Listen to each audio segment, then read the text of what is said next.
Yeah. That's kind of what I'm talking about. We are running this show. Indeed. This Mr. Lee is 6th period, everybody. I'd like to give a shout out to my homie Bees. Yeah, let me shout out to Robin, to Carl, to the other Black Hole members, maybe Max too. Here comes Act 1, straight out the play. It starts with King Lear's mind in decay. He needs to split his kingdom before he dies between his 3 daughters, and what he tries is to compare their love for him evermore. Man, that's a messed up idea for sure. Ghana reels first in this contest for love. She says that she loves him more than a dove. But her and Reagan are probably lying. To get their father's land is all that they're trying to do, but Cordelia tries not to play. Her love is not as big as her sisters say. She'll love him only as much as her duty, and if it doesn't like it, then he can just kiss her booty. He sends her out with Kent to follow. Kent's loyalty was just too much to swallow. Now banished from the kingdom is where he'll stay until he's disguised. Man, that'll be the day. Gloucester gets tricked by his illegitimate son. His name is Edmund, and evil for him is fun. Papa G thinks Edgar wants his life, but it's really just Edmund causing strife. Ghana is where Lear has gone to live, but she's mad at the knights he brought to her crib. Her little man Oswald is sent to the king to talk about the knights he had to bring. Oswald goes to Lear for the confrontation, but Ken is at his side to hear the explanation. Kent came back as a disguised new man. Good thing no one noticed that could ruin the plan. Lear's rage pushes him to stay at Reagan's place. He prepares to end his stay in Goneril space. His boy Kent is off with the letter. He's going to Reagan cause Lear thinks she's better than her evil sister, but he doesn't know Reagan and Goneril are running the same show.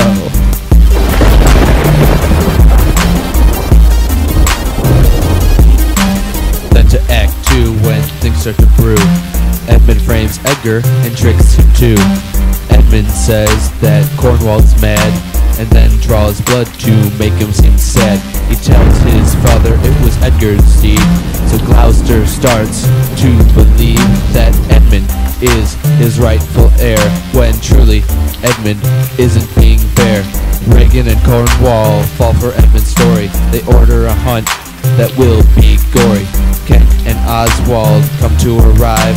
When Kent beats Oswald, he's lucky to survive. Cornwall's furious and puts Kent in the stocks, and Edgar comes in and dirties his locks. He becomes poor Tom to avoid being caught, acting like a beggar, something he wasn't taught. Then Lear comes in, asking for housing. However, their interest he wasn't arousing. His heart becomes torn, his mind is a storm. He begs and begs just to be warm. They shut him out for the night, and everybody knows that just ain't right.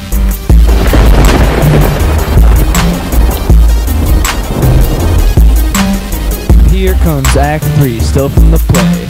I know this whole rap thing seems a little strict. Kent goes in the storm looking for Lear, but Lear seems to be overrun by fear. He already left the only shelter he had. His daughters are so evil and his king is mad. Now Kent goes out with the king to be found, then Kent begs him to be homeward bound. But Lear has a different thought on his mind. A better understanding is what he's out to find. On the side we got Edmund and Gloucester too. Man, Emma's so evil, it's worse than swine flu. He convinces his dad to throw the king a bone, then goes behind his back and steals his dad's throne. Gloucester warns Lear of his planned death, leaving Lear enough time to extend his last breath. Lear goes to Cordelia for who he once had hate. Her place is safe and her love is really great. Papa G is captured by Reagan's spouse Cornwall. His plot is to take out Gloucester's eyeball. Good thing Cornwall's servant betrays him, wanting Cornwall before Reagan slays him. Cornwall's injury forces him to leave, and the 2 other servants decide to retreat. Some medicine for Gloucester, who for help he begs. Hope he enjoys the flax and whites of eggs. Before Act 3, Lear was nothing but a zero. Now Shakespeare's made him into a tragic hero.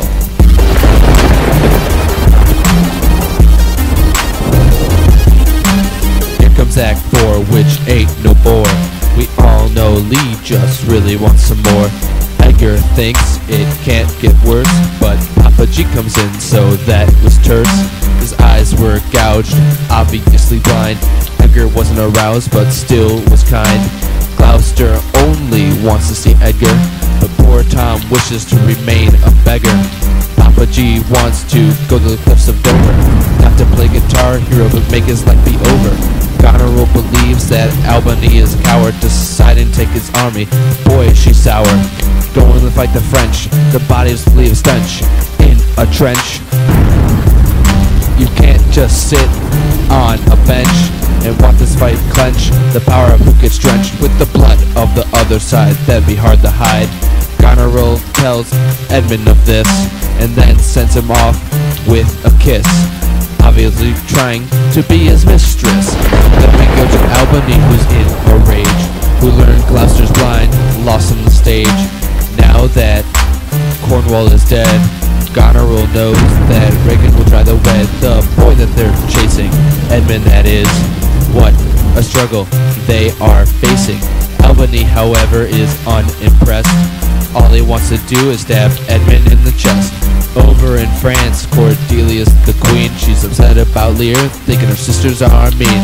Lear's gone, completely insane, which causes Cordelia lots of pain. Sometime later, on a hill, Gloucester prays to be killed. He asks for forgiveness, and Edgar's heart he does not miss. Poor Tommy comes, a man you have not met, telling Papa G the gods don't want him dead yet.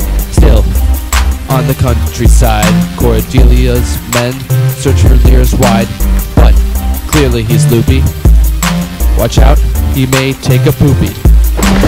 Here's where he leaves. I am a pentameter screaming 555 pa pa, what a creeper. Lear is brought to Cordelia's camp.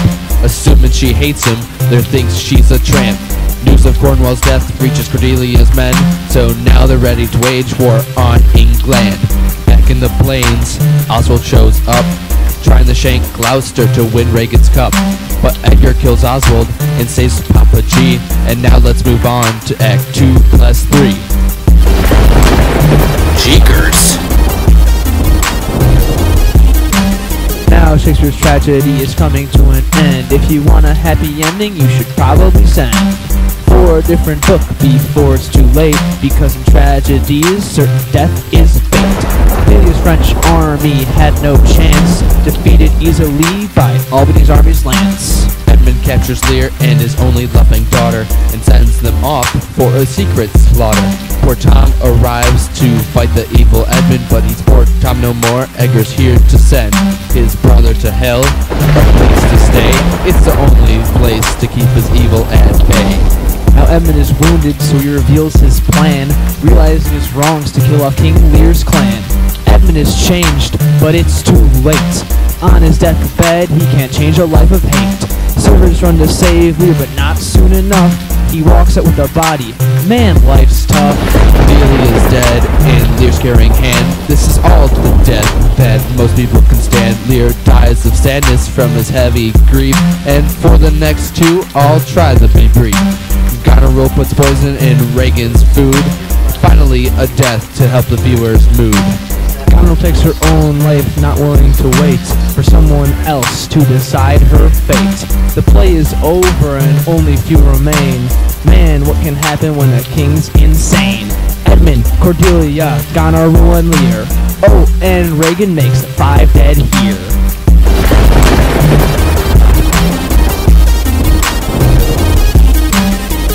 Is over, but don't be sore. Shakespeare's made over 36 more. Alright, we're out of here. Yes, goodbye. Check out that fine assonance. Wake up, Caroline.